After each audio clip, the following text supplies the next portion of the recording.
ओम गंग गणपतये नमो नमः। सुंदरकांड 65वां सर्ग। हनुमान जी को श्री राम का और सीता का समाचार सुनाना। तदंतर विचित्र कानों से सुशोभित प्रसन्न वन में पर्वत पर जाकर जो राज अंगद को आगे करके श्री राम, महाबली, लक्ष्मण तथा सुग्रीव को मस्तक झुकाकर प्रणाम करके अनंतर सब वानरों ने सीता का समाचार बताना आरंभ किया। सीता देवी रावण के अंतःपुर में रोक के रखी गई है। राक्षसियां उन्हें धमकाती रहती है। श्री राम के प्रति उनका अन्य अनुराग है। रावण ने सीता के जीवित रहने के लिए केवल 2 मास की अवधि दे रखी है। उसी समय विदेह कुमारी की कोई क्षति नहीं पहुंची है। वह सकुशल है। श्री रामचंद्र जी के निकट यह बातें बताकर वो बानर चुप हो गए। विदेह कुमारी के सकुशल होने का वृत्तांत सुनकर श्री राम ने आगे की बात पूछते हुए कहा, बानरों, देवी सीता कहाँ है? मेरे प्रति उनका कैसा भाव है? विदेह कुमारी के विषय में ये सारी बातें मुझसे कहो। श्री रामचंद्र जी का कथन सुनकर बानर श्री राम के निकट सीता के वृत्तांत को अच्छी तरह जानने वाले हनुमान जी को उत्तर देने के लिए प्रेरित करने लगे। उन बानरों की बात सुनकर पवन पुत्र हनुमान जी ने पहले देवी सीता को उद्देश्य से दक्षिण दिशा को मस्तक झुकाकर प्रणाम किया।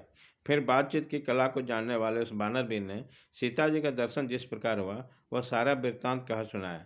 तत्पश्चात अपने तेज से प्रकाशित होने वाली उस दिव्य कांचन मणि को भगवान श्री राम के हाथ में देकर हनुमान जी हाथ देकर जोड़कर बोले, प्रभु, मैं जनक नंदिनी सीता के दर्शन की इच्छा सुनकर पता लगाते हुए 100 योजन विस्तृत समुद्र लाकर दक्षिण किनारे जा पहुंचा।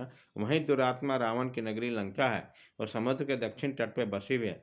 श्री राम लंका में पहुंचकर मैंने रावण के अंतःपुर में प्रमदावन के बिन राक्षसियों को बैठी हुए सती साध्वी सुंदरी देवी सीता का दर्शन किया।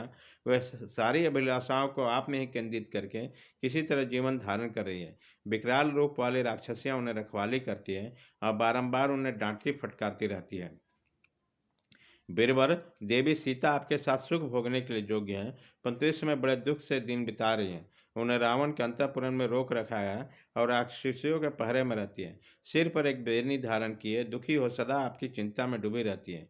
वो नीचे भूमि पर सोती है। जैसे जाड़े के दिन में पाला पड़ने के कारण कमलनी सूख जाती है, उसी प्रकार उनके अंगों की कांति फीकी पड़ गई है।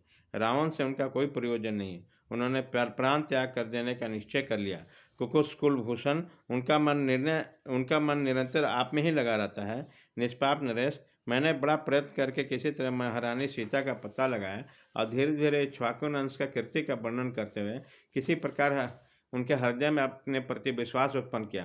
तत्पश्चात देवी से वार्तालाप करके मैंने यहाँ की सब बातें बतलाई।